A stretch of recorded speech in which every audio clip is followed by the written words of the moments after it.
So apologies for running late tonight, but I've been out voting and have another vote here actually shortly. We're in a vote series, so I might have to jump off early, but we are working on a number of things here in Congress that I'm very excited about, and a number of issues. One on the veteran suicide front, we have the Veteran Sentinel Act, because what we know is a large number of veteran suicides occur on VA property. So over 20 veterans a day take their own lives, which is a crisis by any definition of the word. So we have to make sure we're addressing this throughout our community, but particularly on VA property as well. So it would create a pilot program that would get better numbers and data on how that's happening, how we can stop it. The second big issue that we're doing is we have a pilot project, a bill that would actually create a pilot project to expedite hiring with the VA, because what we know is the veterans still have a huge wait time that is very hard for many veterans to get in, to get their appointments. And one of the biggest drivers of that wait time is the fact that we have over 30,000 vacancies within the VA healthcare system. So I don't know of any healthcare system, veteran run or not, that you have 30,000 vacancies for healthcare practitioners within the system, and you can actually fulfill the demand within that system. So one of the long poles in the tent is we have to get more healthcare providers, doctors, nurses, and specialists into the VA system to start carving into that wait time. But what we also know is that it takes on average about 180 days to hire somebody within the VA. Now, I also don't know of any situation within a healthcare system where someone's going to wait around for 6 months for their paperwork to be completed to take a job. Now, the people in the VA system, the doctors and nurses and healthcare practitioners and others, they do this work because they love the work. They love serving veterans. They love serving the country. They actually, in many cases, get paid less because they love to practice healthcare and medicine, and they love to serve veterans. So we owe it to them, and we owe it to our veterans to expedite the hiring for those folks to get them into the system. So I'm very excited. I actually worked with Scott Tipton last Congress on this bill, and now I'm working to find another Republican to help co-lead it as well.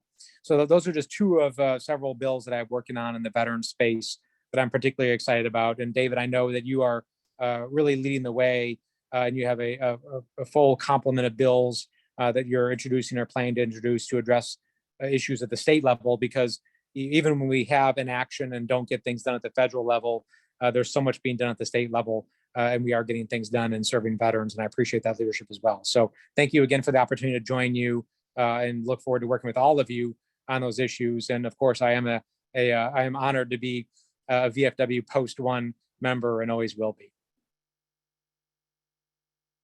Awesome, Congressman Crow. Really, thank you for that, and thank you for joining us. You have time to take a couple questions, or you have to bounce out of here right away? Yeah, I think I have time. If one of my staff gives me the hook, I will have to go and vote. But until then, let's take some questions. All right. Let's start with, before being elected to Congress, you were a strong advocate for improving veterans' access to care. With the VA now responsible for providing care and vaccinations to millions of veterans, how can we ensure that our pandemic response for former service members is meeting our standards for quality of care? Yeah, well, first off, like you said, we have to make sure we're getting vaccinations to our veterans. And the VA system is actually doing a very good job. I was at the VA hospital just a couple of weeks ago and meeting with Director Kilmer and his staff. In the VA system, the Eastern Healthcare System has over 95% of their staff and providers now vaccinated, which is just unbelievable.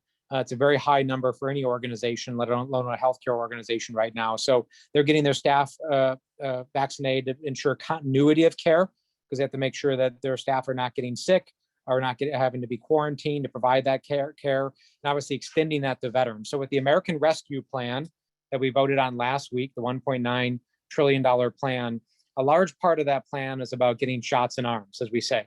Getting vaccinations out to as many folks as possible as quickly as possible, so that we can ensure the health in the first instance and increase the overall health within our community, which of course impacts our veterans as well. In addition to that, there's the Mission Act, which did do some good things with regard to expanding access to healthcare within rural districts and expanding choice for some veterans that were not close to VA facilities. But one of the challenges of the Mission Act is ensuring that it doesn't actually undermine the integrity of the VA system itself. Because as you pull people out of the VA system, into private care, that actually reduces the number of folks that are getting their care, particularly for specialties within the VA system. And there's a concern that we are closely tracking right now as to the VA's ability to maintain those specialty care services with lower demand. So keeping a very close eye on the implementation of the Mission Act to ensure the integrity of the VA system, while also ensuring care for those veterans that are not close to VA facilities. So there's a tension between those two that we have to be very careful about and very mindful of. Great, I appreciate that answer.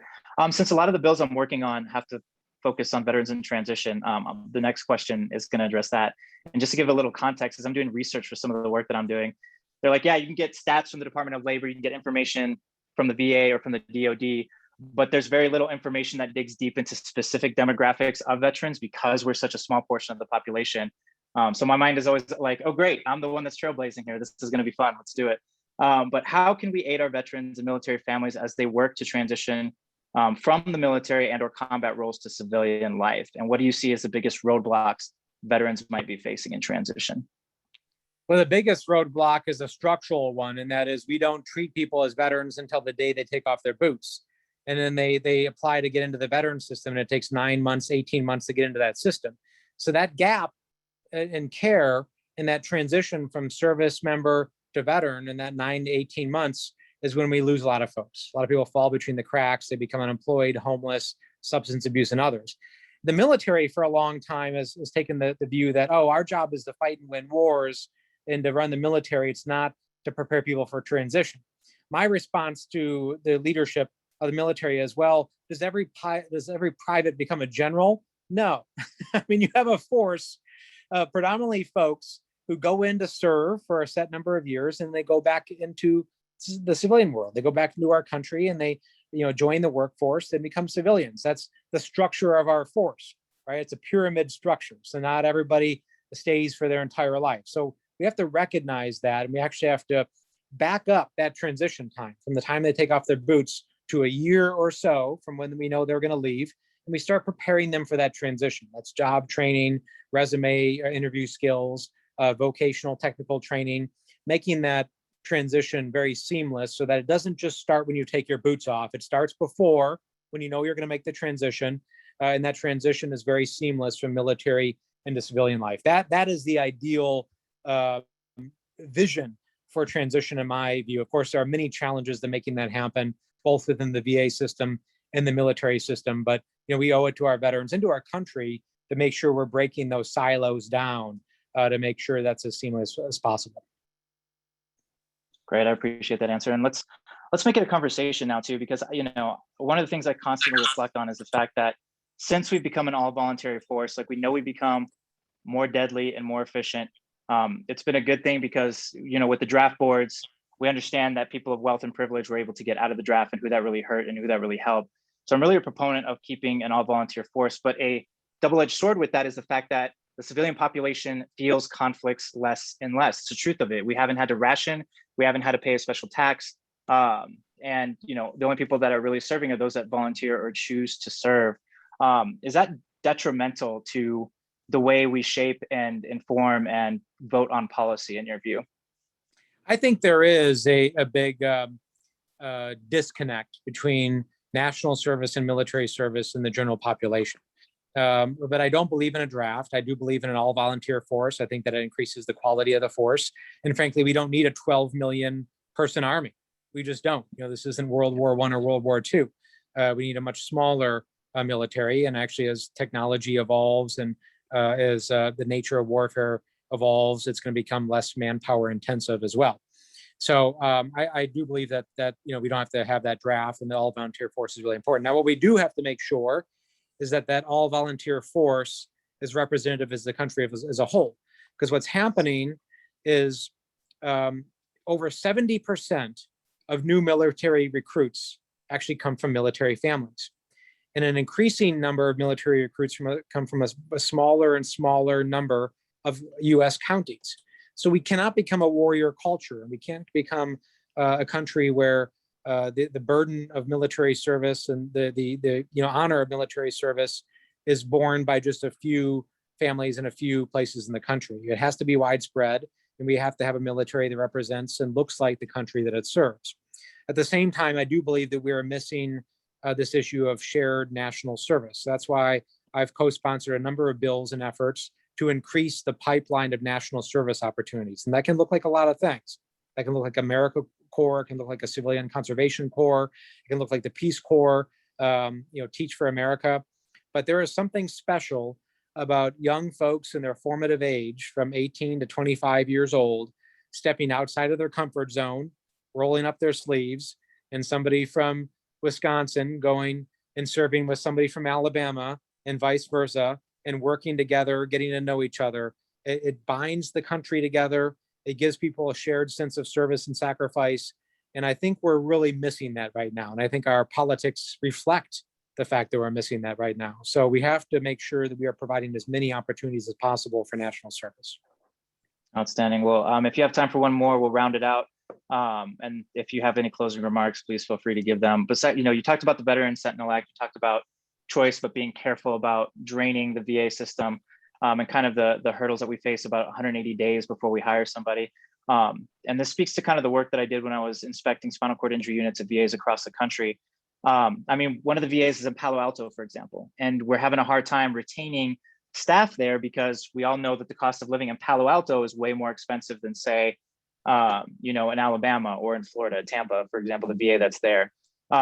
So what fixes do elected leaders have in mind, and how can veteran service organizations be a part of that solution? How can we be a part of helping advocate for maybe better pay in areas that cost more? How can we be a part of advocating and helping our elected leaders at our nation's capital do the work? Well, continue to elevate the issue of veterans, right? The more we can humanize these issues, the more the veterans stand up and show up, the more we will draw attention to that issue. I actually got involved in politics originally because of veterans advocacy. As many of you know, I got out of the service and I was having a really hard time getting my benefits. I wasn't getting my tuition on time, wasn't getting my benefits pay on time. There were moments where I didn't know whether my next tuition check was going to come through. And I got involved to advocate for veterans issues. And of course, that morphed over time into a broader political involvement. But it is so true that the squeaky wheel gets the grease in these issues. And as veterans, we have to stand up and we have to say, we served, we have a lot to bring to the table. We understand service. We can be the next generation of folks who will help rebuild our country in civility and bipartisanship and bring our country together. But you have to make sure you're honoring our service by providing the benefits and the support that we have earned.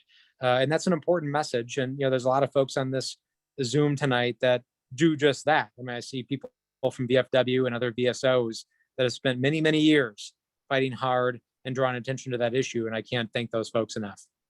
Outstanding. Well, just so you know, we had, we have our panel here, but we also have the highest count of 60 people joining us and hearing your words. So if you wanted to close us out with the closing statement, please, we would appreciate that. Yeah, thanks, David. Well, thanks for doing this town hall and for your leadership as well. I'm really excited for your leadership in the state of Colorado as a veteran to continue to highlight these issues. There's an old saying that you shouldn't tell me what your values are. You should show me your budget and I'll tell you what your values are. And that's never more poignant than it is on veterans issues. We can talk all day long, but either we're keeping faith with our fellow veterans by providing healthcare, mental health, job training, and educational resources, or we're not. And a big job as legislators is make sure those resources are getting to where they need to be. And so I'm going to continue to do that work and work collaboratively with all of you to highlight that and to make sure that we're standing by our brothers and sisters. Congressman Crow, thank you so much for your continued service, your servant leadership. It means a lot to have a brother, sister veterans representing us at the nation's capital. So thank you for joining us tonight. Yeah, thank you, my friends. Take care. Be well. All right. Let's shift gears now. I'm going to talk about two bills that we're working on at the state level and then kick it over to the panel. Let them touch each on it for 2 minutes, and then we can kind of turn it into a conversation and a round robin about these issues, but also why it's important to show up in veteran spaces and in spaces where elected leaders are to speak to veterans issues. So the two bills that that I'm going to bring forward and kind of frame the conversation with this illustrious panel tonight is going to be veteran treatment courts. So if y'all aren't familiar with veteran treatment courts, if a veteran commits a nonviolent crime that can be traced back to undiagnosed or untreated PTSD from their service, they go on deferment or plead guilty and go on probation. And instead of going to jail, they will have to meet certain gates. They meet with a counselor, a job trainer. They have a veteran mentor that helps guide them through the process, and then get to be reunited with community.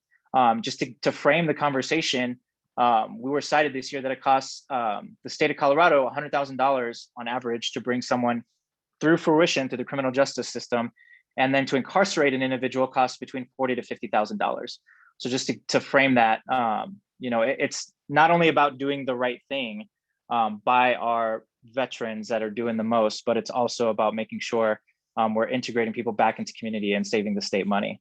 So the other bill that I'm working on is a veteran preference hiring bill. And this one is particularly difficult because, as I stated earlier, there's no database that I can go to about, down to the nth degree of the demographic of veteran and who it impacts. What I can tell you is that on average, we have a higher unemployment rate to the tune of 2 to 4%.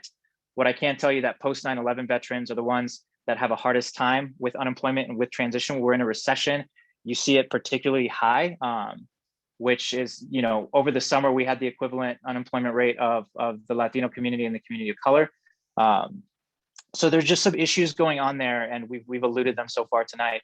And so part of the solution that I'm working on is to allow, if you're within a certain amount of time of your transition, to allow any business to preference hiring you, all things being equal. So same education, same experience, and like your military experience can be equivalent experience. If a business wants to, they can preference hire a veteran. So those are the two bills that we're working on at this time. I'm going to turn it over to Steve for 2 to 3 minutes of prepared remarks, and we'll go through everybody in the panel, and then we'll turn it into a round robin. Okay, so on the specialty courts, plenty of different names about them, that's for sure. But they all mean the same, Veterans Trauma Court, everything. What we see, our personal view, and as we've been working with the Veterans Trauma Courts for a few years, is to be able to allow a veteran who's in another county, say right now there's 11 counties that do have veteran trauma courts. So a county does not to allow, or that judicial district to allow that veteran to come over to essentially the Front Range right now, and to be able to have a chance to enter a program so that they're not unduly penalized due to mental health issues that they might have got when they're in the military service. PTSD comes to mind really quickly. Alcoholism, comes to mind based on PTSD. So that, so if we can, just allow the veteran to come over to another county, closest county, another county, and let that county accept that veteran for their trauma court and move forward. On the veteran hiring preference bill. So I've had heard from many human resources people about how it is that veterans you cannot as an employer take a veteran and say, I'm going to hire that person.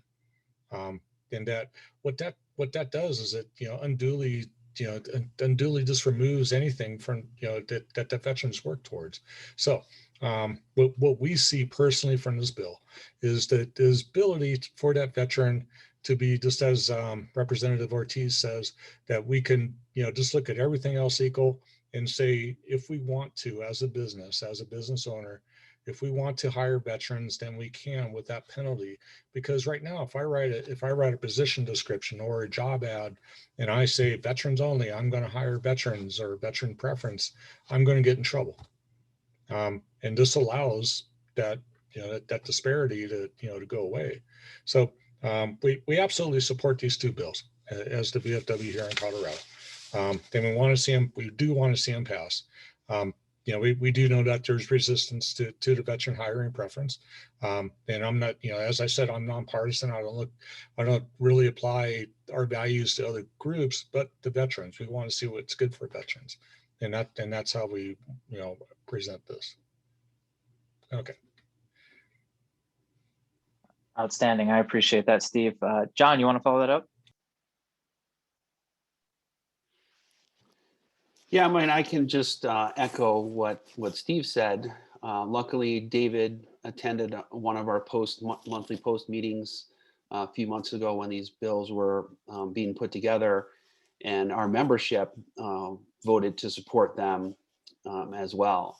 And again, as I said in the introduction, we're trying to appeal to these, you know, the younger post 9/11 current conflict veterans. And a lot of them are going through this transition period. So we support anything that supports our veterans getting off the street. And if they're already in a jam, obviously accessing the treatment courts, because that's a better outcome, I believe. In my bio, if anybody saw it out there, I used to be a Chicago cop. So I'm familiar with the piece, you know, when guys get into trouble. And there was nothing like that available, at least in Chicago when I was there. So I think Colorado, like a lot of things, you know, we can lead the way on this. And if we show success with our veterans, hopefully it'll go beyond our borders as well. I do have a quick question about kind of the procedure. So people that had posted questions for Congressman Crow in the chat, you have some kind of connection to his staff to get those types of questions answered, and then how will his answers be disseminated? Absolutely. We will be collecting questions, and if people want to leave their contact information, we can make sure the office has them. Otherwise, we can make sure the answers get to them based on who attended tonight. So I appreciate you following up with that.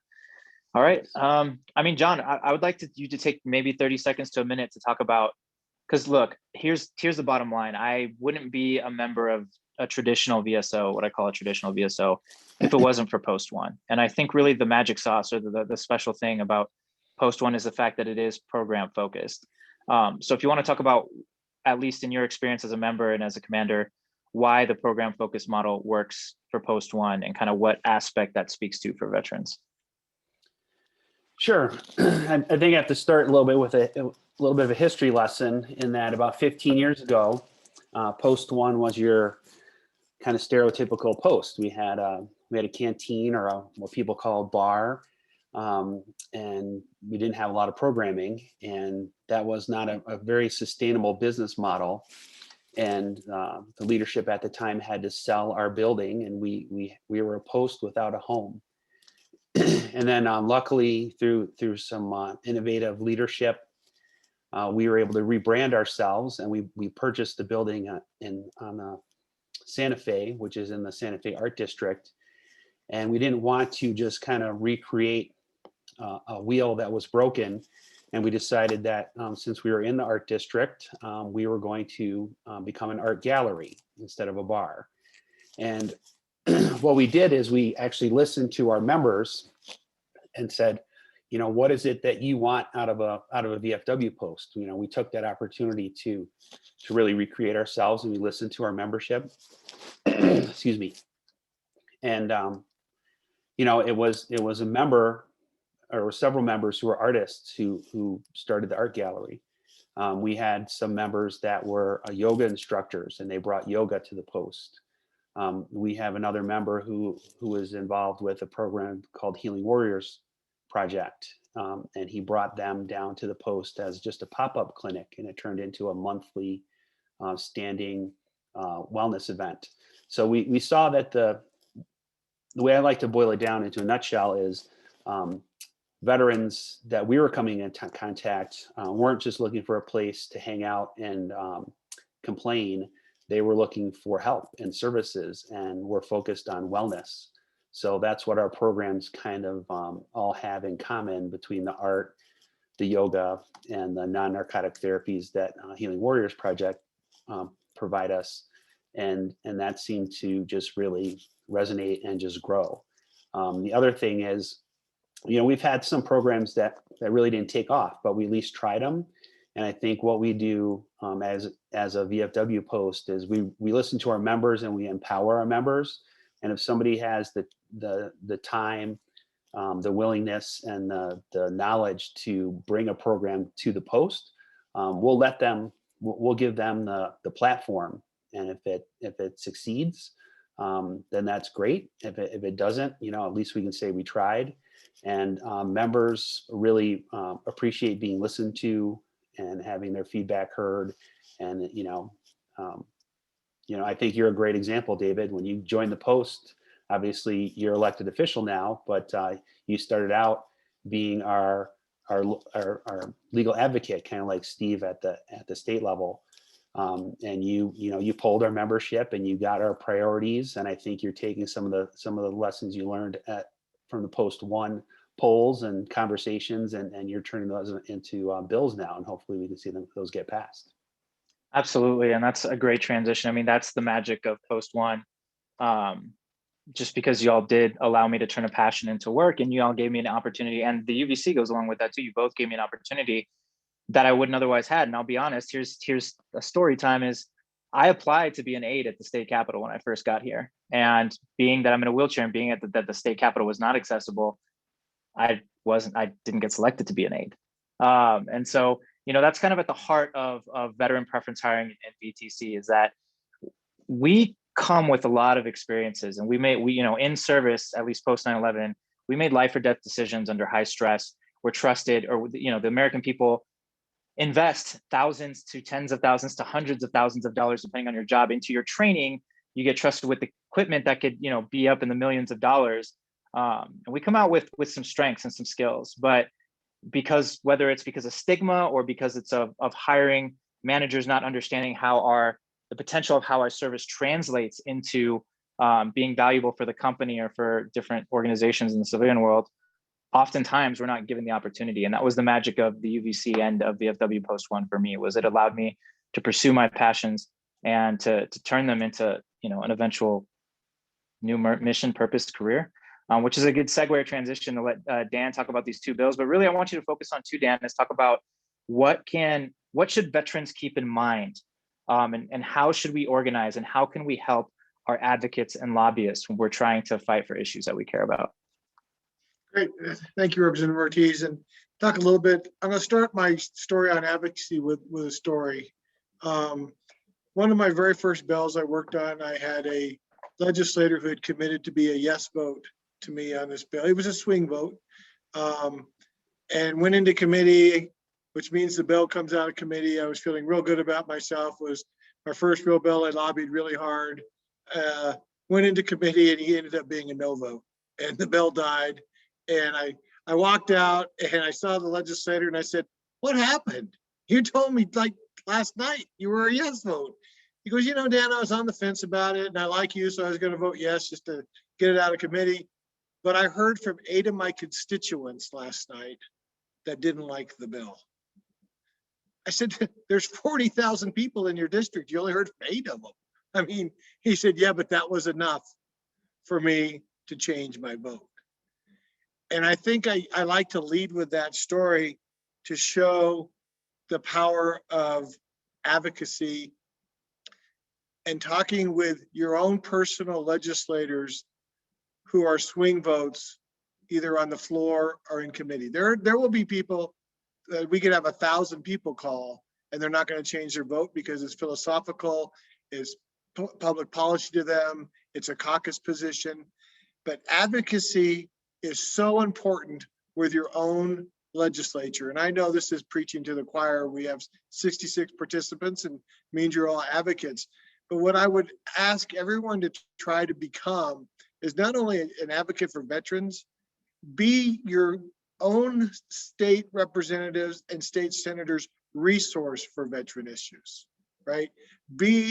Get to where they know you and your story, and you are their resource. If a veteran bill drops and they see it, they're likely to reach out to you and ask you what you think. So that would be my first tip on really solid advocacy is be the expert for your own state senator or state representative.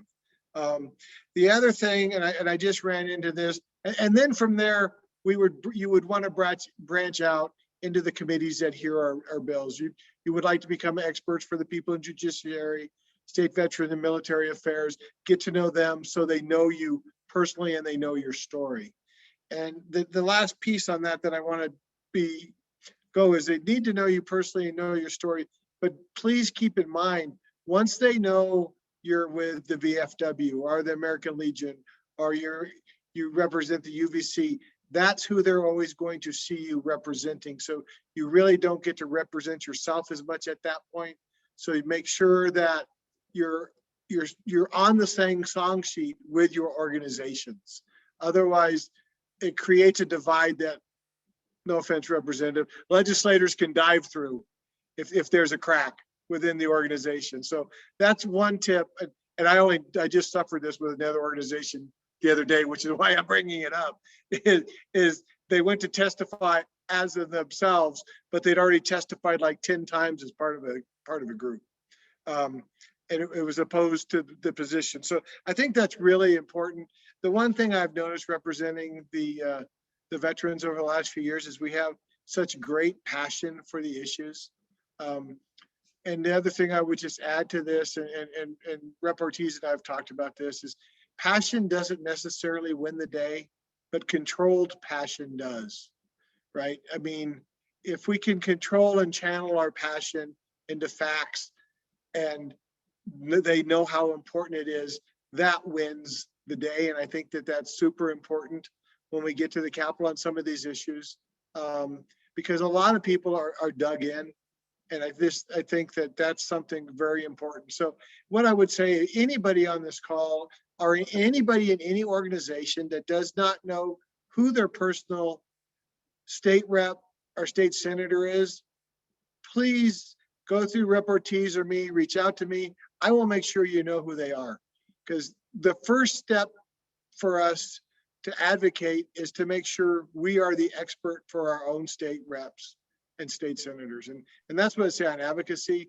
We need advocacy on these two bills we've talked about. I can't add a lot. I can add the politics on it, but Representative Ortiz can do that as well. I will say on the VTCs, Rep. Ortiz and I were on a call yesterday, I think. The days sort of blend together this time of the year.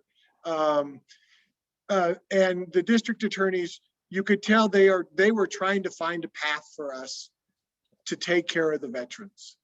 They had issues, but they were trying to, they are going to help us find a path that is good for them and good for the veterans, at least I believe is what I took from that. Rep. Ortiz, I don't know where you were out on that. And that's one thing I would say about that bill is they were very respectful and really looking to help. On the veterans preference bill, yeah, we have some unique challenges, but targeted advocacy, I think, on this bill will be very important. I think some of the changes to the bill that Rep. Ortiz made from last year's bill will be helpful, as well. And I think everybody needs to remember, and when we're talking to the representatives and the senators, when we get that far, is that this is a permissive bill. We're not forcing anyone to do this. This is going to be by choice from the organizations. And I think that's an important piece to remember as we're talking about those bills. But those are the things that I picked up in the politics on the bills. And what I have found to be successful in advocacy is advocacy needs to be targeted and they should know you. It takes time for you to build that, but I have had almost every legislator I've ever worked with in my 17 sessions tell me they read their own constituents' email and texts first, and they may or may not get to everybody else's. So I think that's important to remember. That's absolutely true. And I'll be honest, like here's a little peek behind the curtain, but one of the first things we do when we get constituent emails is look them up on VAN to see if they're a constituent or not. If they are, we'll answer them. If they're not, we forward that email to whoever's legislator they truly are, to help out a little bit, you know what I mean? Like, because that's the biggest impact you have, unless they say, hey, you're on this committee and a bill that I care about is going before you, then we'll listen. But that's probably going a little bit in too much detail. So I really, really appreciate that, Dan. 100% true. Go ahead. Sorry. I was just going to add one more thing to that. And the other way to expand your reach at the Capitol, let's say Rep. Ortiz is my representative, and I have a relationship with him and I become his expert on this particular issue. He always wants to talk to me about it. We talk. My next step would be to go to him and say, Rep. Ortiz, I'd like to meet more people like you at the Capitol. Who do you think I should talk to? what other representatives or senators should I reach out to that I can use your name and say, hey, I work with Rep. Ortiz on these issues. He suggested I reach out to you. And I think that that is the way for us to expand our advocacy and be targeted with that. And it's sort of, I know most of you have read this book. I can't believe I read it because there were no pictures in it. But years ago, Harvey McKay wrote a book that said, dig your wells before you're thirsty, right? And that's what we really have to do with advocacy, is we have to get to know these legislators, become friends with these legislators, become experts for these legislators before we ask them for a vote. Because if we're asking them for a vote first, it's too late. Exactly right. And it's the big and small things. It's attending town halls like this to be able to tell Congressman Crow that 60 people showed up, that 60 people showed up for a veteran specific town hall, and people care about veterans issues, or whether it's, you know, being able to make phone calls to people on the committee where a veteran bill is being heard, or or reach within your organization and say, okay, these are the Democrats and Republicans on this committee. For example, VFW, like, okay, which one of our members live in those districts and how can we make those connections? That is how you leverage your power, at least on the state level, for sure. And that's how you help your advocates and those that are trying to represent you and speak for you. So really appreciate your words, Dan, and I really appreciate Steve and John speaking to kind of what the VSO statewide and national, VFW national, is trying to do, and kind of what's different about Post 1 and kind of how they allow veterans to tap into their passion and maybe give them greater opportunities or open doors in pursuing that passion. At this time, we're going to open it up for question and answer, and my aide Arena is going to allow those that want to ask the question themselves to bring them on and ask the questions of this panel. So Arena, if you want to go ahead and get that started. Yes, absolutely. So our first question is from Chaz Tedesco. If Great. you would like to ask the question. Can you hear me? Yes. Yeah, we got you loud and clear, Chad. I appreciate that. It's actually Chaz with a Z. Oh, Chad, sorry. We've met before. I'm an Adams County Commissioner. Belong to the GI Forum. Also, That's right. I'm on the Adams County Veterans Advisory Committee. We had a question about the judicial district and who funds the veteran when they're transferred from one judicial district to another. Is it still the responsibility of the judicial district they come from, or does the transferring does the funding come from the jurisdiction where they are transferred into? And I The just receiving jurisdiction, yeah, the receiving jurisdiction will be paying. What's built into the bill is allowing DAs to be the gatekeeper, and the final say is the receiving jurisdiction. And that was something that all the DAs that are stakeholders, and we had DAs from the districts that have the veteran treatment courts. So, you know, some don't have the bandwidth. I mean, the funding comes from the state. It's a mix between state funding, grants, and nonprofit funding for the VTCs. And so, for example, like in the 18th here in Arapahoe County, covers like 3 different counties, they're at capacity. But in the 4th, down in Colorado Springs, they still have a capacity of another 40 or 50 veterans that they can take on. So I really think it's important to write. That's why I think it's important to write into the bill that the receiving jurisdiction is the gatekeeper, and the DAs are the gatekeepers, and they have final say, because they're going to know better whether they have the bandwidth and the funding to be able to support that veteran. Okay, I appreciate that answer. It didn't answer the question about who the funding reverts to. Is it, you know, once they say yes, the veteran can come in, do they now assume all the funding aspects of that veteran? Or is there some still attributed to the referring agency?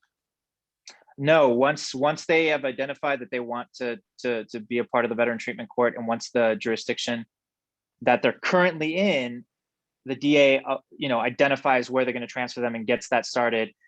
Basically what's going to happen, it's about probationary supervision. So the receiving jurisdiction will then take on the care to include fitting the bill for that individual. And like, here's some inside baseball too. Part of the reason why is because not every jurisdiction is meeting the maximum when it comes to how many veterans they can take. And there was whispers or word on the street that because we're in a hard time with COVID-19, that might be on the chopping block for state funding. So as a means to create a system where veterans outside of jurisdictions could benefit from that and making sure that we're protecting that funding, that was kind of what brought forward this bill. Look, in the long term, not every jurisdiction has enough veterans to justify the cost of having a veteran treatment courts. This was always part of my long game. My short game was expand the budget for VTCs, expand the jurisdictions that have them. Well, then COVID happened. And so we're having to work within the constraints that has created. So it kind of made me bring the long-term plan forward into the short-term plan of what we're going to do in the meantime. And so all the DAs from these jurisdictions have been amazing in helping us get this bill to a place where we're going to be able to do the most for veterans regardless of where they live. All right, and we have our next question from John Eckhoff. All right.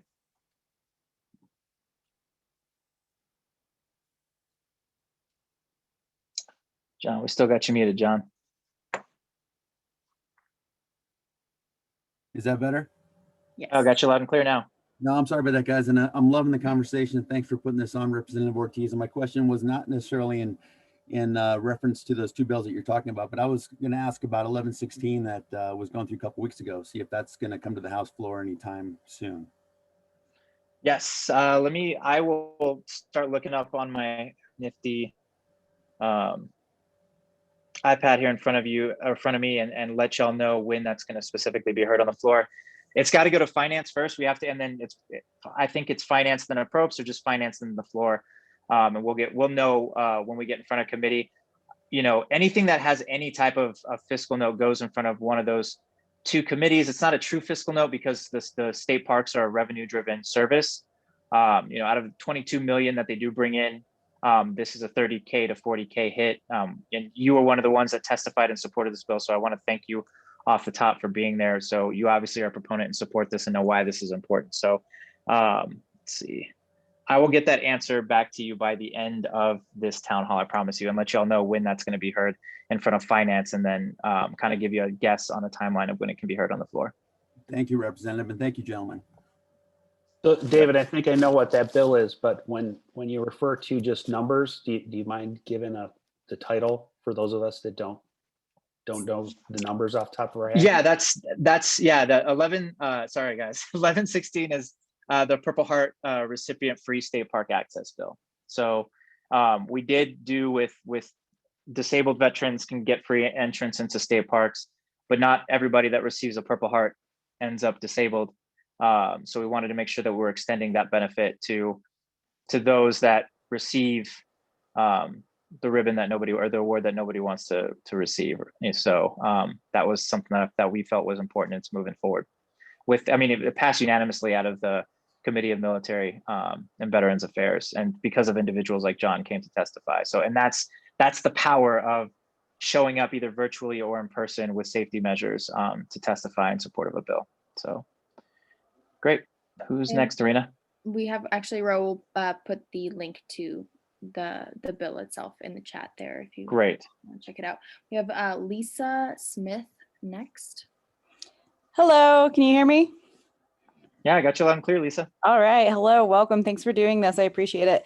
So my name is Lisa. I'm currently running for Arvada City Council. And my question is, how do you find and identify veterans within your respective VSOs to engage and start to maybe take a role in a more leadership position? My question is more aligned with, how do you connect with other organizations or perhaps state legislators that are already in office to elevate some of these veterans? So I'm going to let some of the panel take this too. If any of y'all want to talk about how do VSOs connect with each other and what in your experience seems to work and what are some of the pitfalls, and then we'll go into kind of the pipeline for advocacy and then elected office.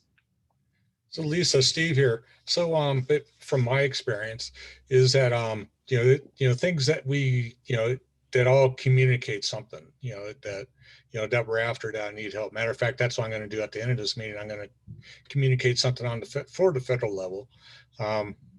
David never said anything if I could or could not, so I'm going to do it anyway. So but So is this that communication or reached out to a post, just like we were talking about before? I think Dan was on that, talking about just reaching out to that organization and just say, hey, look, what are you guys doing here, or, or there? What do you guys think?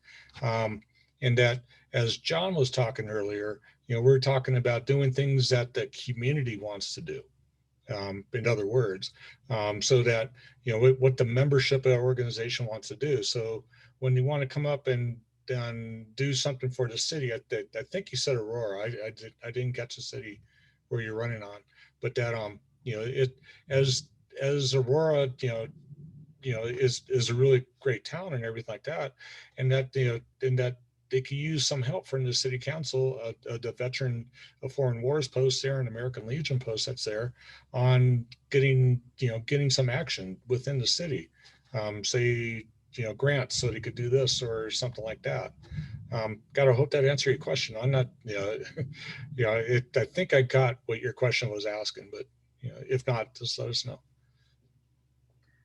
John, you want to talk about as commander and then as a post one member, kind of what makes collaborations with other VSOs a success, and what are some of the hurdles or roadblocks that you mentioned when we try to work together?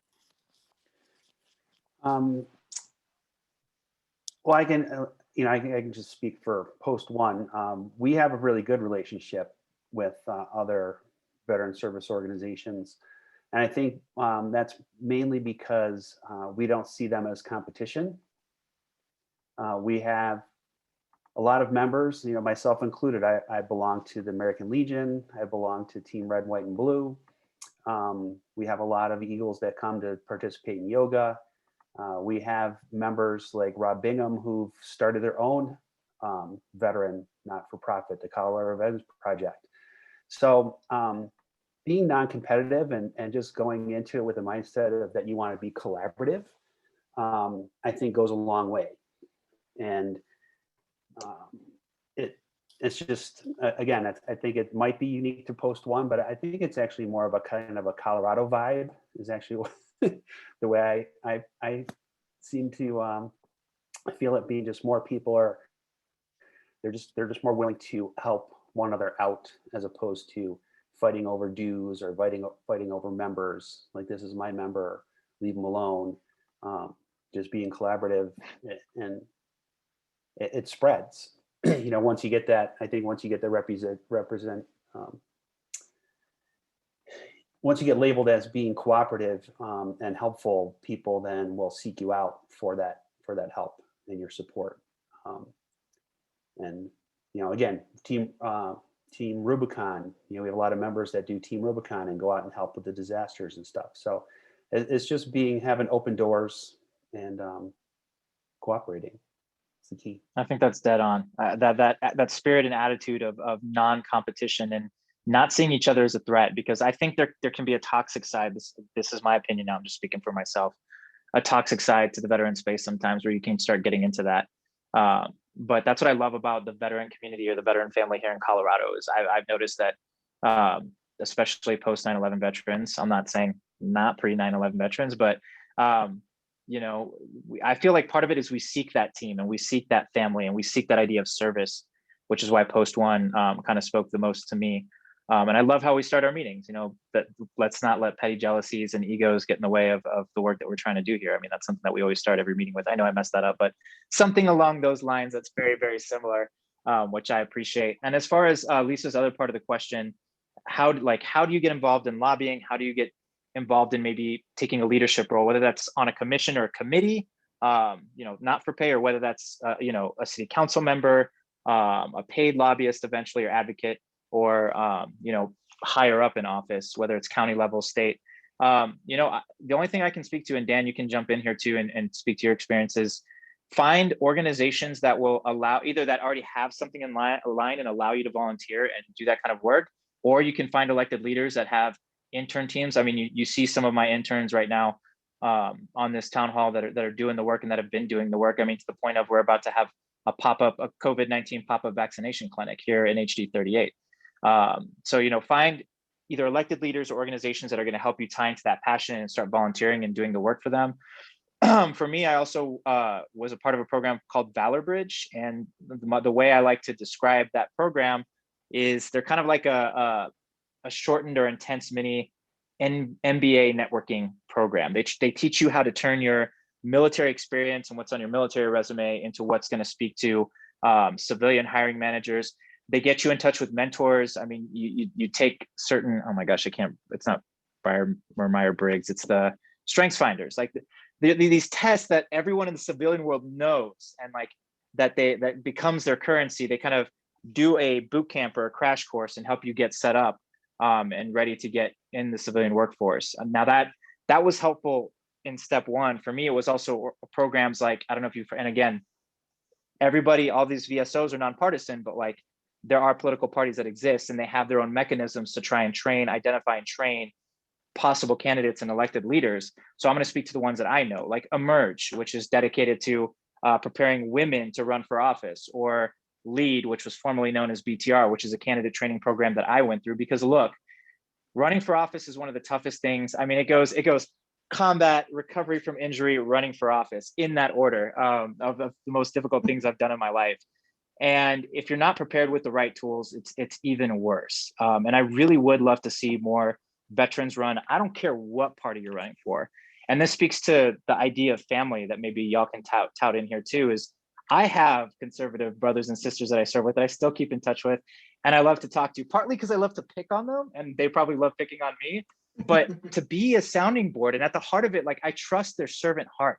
They swore an oath to the Constitution. They put their life on the line. We might not agree on everything, but I love and trust them no matter what, even if we disagree. And that's why I would like to see more veterans become advocates and lobbyists. I would love to see more veterans run for office, because I think we have an opportunity to be that glue that brings this nation back together. It's my personal opinion.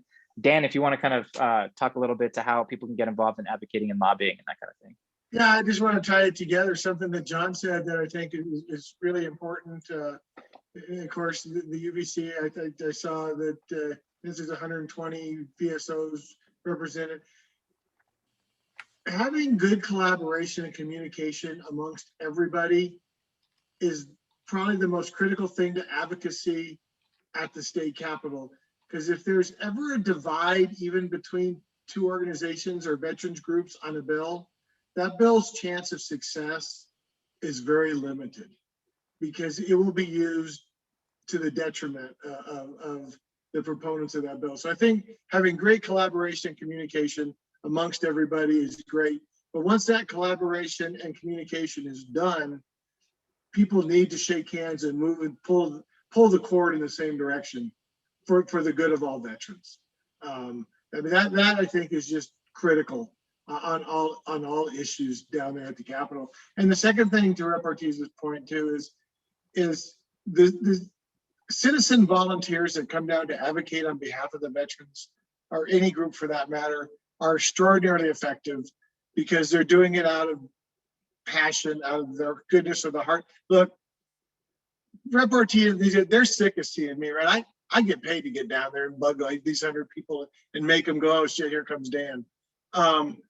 But having someone that's down there because it's in their blood and they love it, and they're really trying to do good for the community, is a very powerful thing. Again, in particular, if it's somebody who's in the district of the representative they're talking to. I think that is powerful. That's how I think I would get involved first. And of course, everyone on this is veterans and the veterans issues. And so that would be the first groups of people that I would look to get involved with, because it's something you believe in. Absolutely right. I hope y'all don't mind. I'm going to steal 10 minutes of your time because we do have so many questions. So I'm going to borrow this panel for another 10 minutes. We'll take 10 more minutes of questions, and then we'll do a wrap up, give you guys the final word, and thank everybody for being here. So Arena, if you want to bring up who we have for the next question. Yes, we have Robbie Robinson. Great. And we still have you muted right now, Robbie. Can you hear me now? There we go. Got you loud and clear. Hey, just for everybody, would you go over what you perceive as the legislative negatives around the Veterans Preference Bill. It was hard for me last year to get my my head around the arguments they raised against that, because it cut across fairly. And essentially what I heard was, we don't want to give preference to veterans because protected classes may somehow be injured in the process. And I thought, do you think we don't have protected classes in the military? They're overrepresented by in terms of the general population. So I never understood it. Could you go into some of what you're seeing as the objections to that Veterans Preference Bill? Absolutely. So the first thing to mention is, excuse me, this is not the first time we try to do a preference hiring, as Robbie mentioned. And the previous iteration of the bill was a blanket preference hiring for all veterans. If you ever served, or if you have status, then you have that protection, that preferential treatment in hiring. The biggest pushback on this is actually the data shows for pre-9/11 veterans that they on average have a lower unemployment rate than the national average. So the biggest pushback that we got from the legislature was that the data didn't show a need. If you took every era veteran, the data did not show a need. The second pushback or argument was, if you take every era of veteran, it is predominantly white male, first of all, but also white male. And look, whether you agree with this or not, the bottom line is, we and elected leaders and citizens, we cannot control everything that happens around us, right? We're in a time of George Floyd, we're in a time of Breonna Taylor, we're in a time where a lot is happening, and there's a lot of intense emotions around what is happening. So when you combine what is happening with the fact that the data showed that there wasn't necessarily a need for every era veteran, that was the biggest pushback, which explains why I tailored the bill a little bit, because I was like, fine, I know some iteration of this bill is warranted, given that I had my own difficult transition, given that I've done the research and done work with veterans in transition. And so the data sussed out that pre-9/11 veterans, especially if they're within a certain window of transition, as Congressman Crow talked about, I mean, there's a gap that happens, and that's where a lot of bad things can happen. And there, look, bottom getting personal too, there is an iteration of David Ortiz's story in some other dimension where he ended up addicted to opioids. There is a dimension where there's an iteration of David Ortiz's story where he ended up at the bottom of a bottle more than he should have. That's just a reality. When you sacrifice so much, that is something that can happen, especially when you're in transition. So the data showed higher unemployment rate. The data for post 9/11 veterans also showed a more diverse force that represents the diversity of this nation, to the tune of the fact that we're overrepresented for men and women of color compared to the civilian workforce in the Army, in the Air Force, and in the Navy. And the one thing I like bragging about, I'm going to brag about the Army, is that we're actually overrepresented for women of color to the tune of twice the amount in the Army. Go Army. And with Latinos being overrepresented in the Marines. I don't know why. Maybe, I don't know. Marines are a special breed of crazy. I don't know why, for some reason, that's the force of the branch that draws the most Latinos. So the pushback now is still that, look, well, the force is still overwhelmingly male. But what I'm finding, and again, digging in the data, is that the majority of officers, the majority of white men transitioning out of the military are finding jobs to the tune of over 50%. And another piece of data that I pulled to support this bill is, if you take a man or woman of color that was in a combat arms role, so there's something about combat arms overall, but this is the talking point, data point that I like to use, is if you take a man or woman of color from the combat of arms role, and they're competing with their civilian counterpart of color for the same job, the civilian person of color is going to get hired most often. So my tactic or approach is that, one, the force is more diverse than they think. And this is why we need veterans to show up virtually, or when we're allowed to again at the state capitol, because we know that, sir, we know how diverse the force is.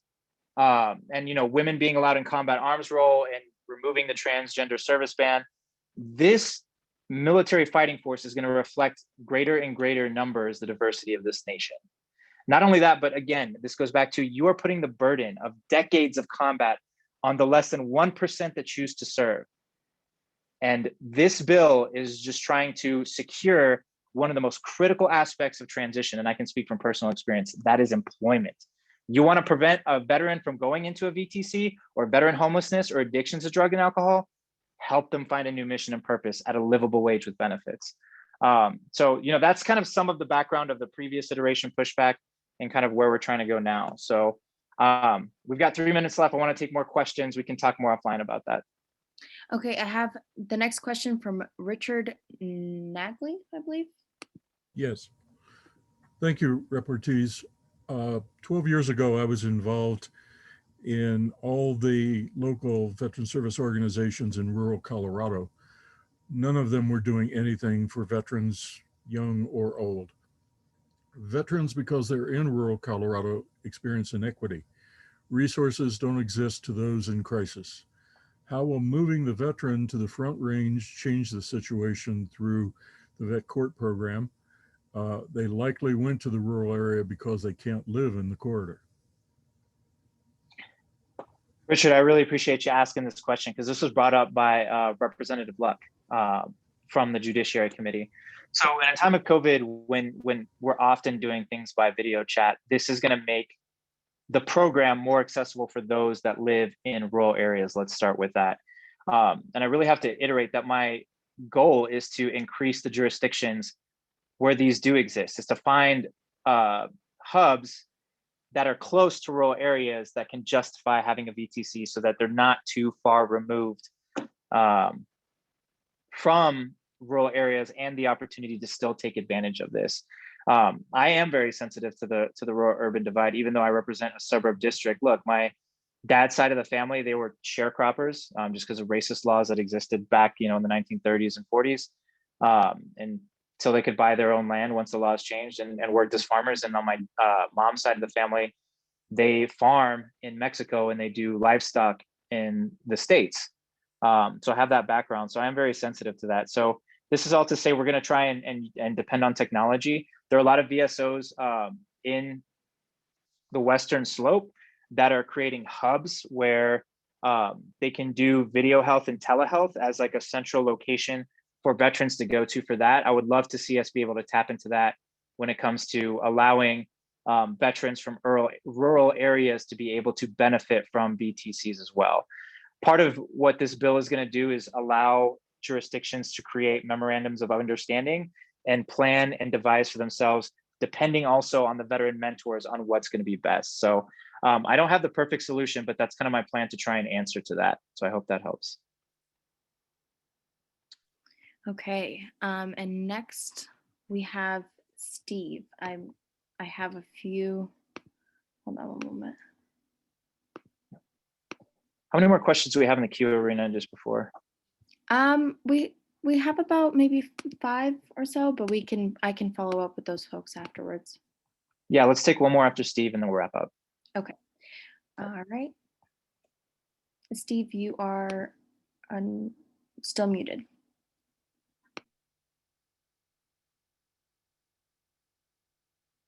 Can't hear you yet, Steve. You're still muted.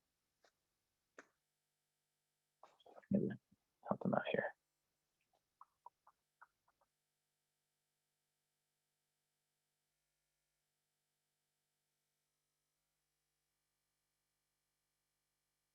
All right.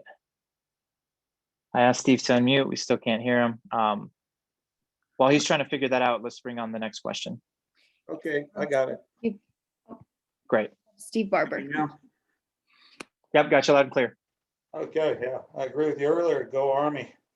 As a vet who actually, I got a veteran's preference about 3 years after I got out of the service and was trying to figure out what I was doing, and I wasn't succeeding in college. I got a veteran's preference that got me into the FAA. So Awesome. Helped me out. I don't know where I would have ended up otherwise. My question actually is about a bill that you haven't talked about yet, and the mobile veteran support bill. It's over in the Senate. Looked like it went through its first hurdle today, and I do volunteer work with 2 different organizations that help homeless veterans, and I was curious how you envision this bill is going to help veterans, when it gets down to the street level. Great. I really appreciate you bringing up that bill. That is something that I need to confer with the Senate sponsor more. to see what changes it might be coming out of the Senate with, if it's not going to have any changes, because we all know that the devil's in the details, right? It's about how it's going to be implemented. So this is all to say I would feel more comfortable answering this question after I talk with the Senate sponsor.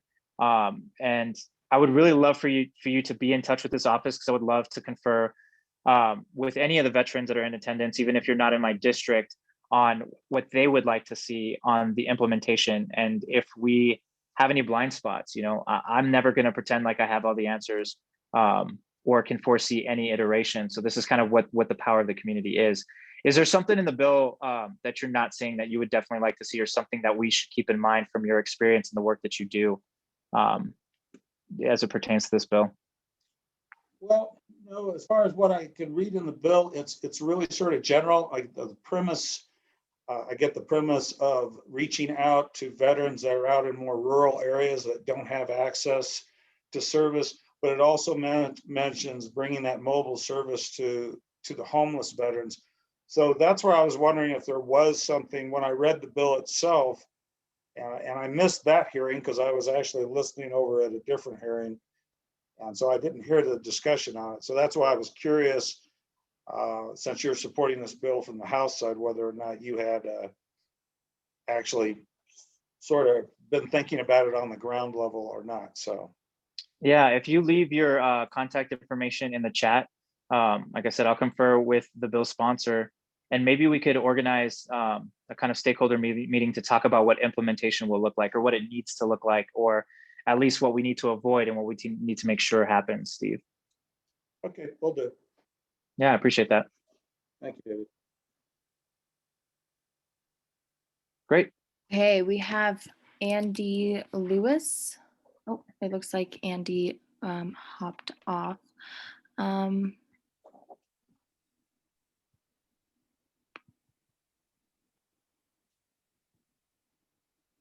Okay, we had Leanne Wheeler actually earlier. All right. Is she still on with us? Doesn't look that way. Okay. I think we can maybe then, if anybody else has any questions, please submit them into the Q&A. If not, I think we can maybe follow up with those questions separately. All right, great. I really just to close this out, I really appreciate everyone that chose to attend tonight. Things like this matter, and don't hesitate to reach out to your elected leaders at all levels, whether they're Democrats or Republicans. It doesn't matter. You, as veteran service organizations, you're allowed to. The only thing you're not allowed to do is endorse candidates or endorse political parties. But engaging with your elected leaders, regardless of what side of the aisle they are, is critical. If we're going to get more legislation and policy passed that are going to support service members, veterans, and their family, we have to be in those spaces. So I really appreciate all of you for taking the time to join us tonight in this amazing panel. At this time, I'm going to let everybody in the panel close out, and then I'll wish everybody a good night. So who wants to start us off from the panel? Okay, I'll do it. So yeah, absolutely. That's the way I treat our legislators on a state level and or federal level, is that I don't really care, whether they're Republican, Independent, Democrat, whoever they came from. What I'm interested in is for them to vote how we say, I guess is the way to say it. If we could convince them to do that, that's great. And that's what we need, or we just keep on chasing it and we'll keep on going.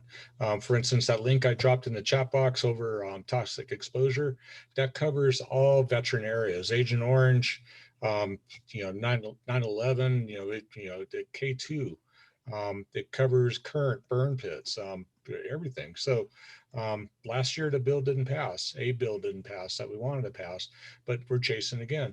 And that's our number one legislative priority right now, is to pass toxic exposure. But when we talk to our legislators, when you email your legislators, your senators, and your representative, we want him or her to know what you think. And please do that. Please do that with everything. If you end up, I guess you'll get some information a little bit later on contact information. Email me, whoever, and let me know, how to contact people, what's important. what's important, what's our priorities right now. I would love to talk with you about that or email you back about that. Anyway, so that's all I got. Thanks for coming. I appreciate the time, David. Thank you. Steve, I appreciate it. John? I just want to say, you're doing a great job, David, of never taking no for an answer, with like the veterans hiring preference. I think it's a good job that you broke down the demographics and carved out a piece to get it at least started. And then you can grow it to other generations of veterans if need be. But I think that also it speaks to what I said earlier about collaboration and listening to input from people and trying to figure out a way around roadblocks, because obviously there's people that are going to throw them up just to throw them up, and no other reason other than to obstruct. So, keep up the good work, and thanks for having me on tonight. Thanks, John. All right, Dan. Just to close, I want to thank everybody for coming on. Reiterate your advocacy is the most important thing for the veterans of all veterans in the state of Colorado, and how you advocate it is critical to what our success level is going to be. And this one, as Rep Ortiz is finding out now, the Capitol has its own language, it's its own world, and it's kind of a strange place to navigate. Because right or wrong doesn't really matter there, because both sides think they're right in a dispute. So we need to keep that in mind as we move forward. So I would just throw out, if anybody ever has any questions about what's happening at the Capitol, what's going on behind the black curtain, the process, where we see it going, please feel free to reach out to me, and I'll be happy to tell you my read on what the situation really is. Thank you, Dan.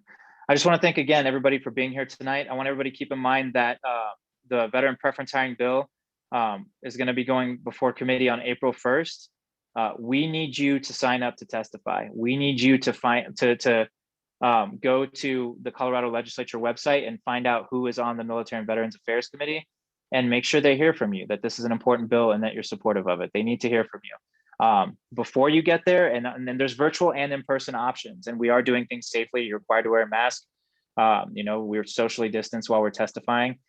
So if you feel safe enough to come in person, make sure you bring your mask and do so. If virtual is the option for you, there are virtual options. Sign up for our newsletter, because whether it's one of my bills or other bills, we also put out how you register for online virtual testimony. So whether you live in my district or not, if you're a brother or sister veteran and want to support the veteran bills that I and other Republican and Democrat state legislators are bringing forward, sign up for my newsletter, stay in touch with the office, and we'll make sure we put you in touch with who you need to be put in touch with. So thank everyone again tonight. We went on a little bit longer. I appreciate you spending the evening with us, and stay tuned for more.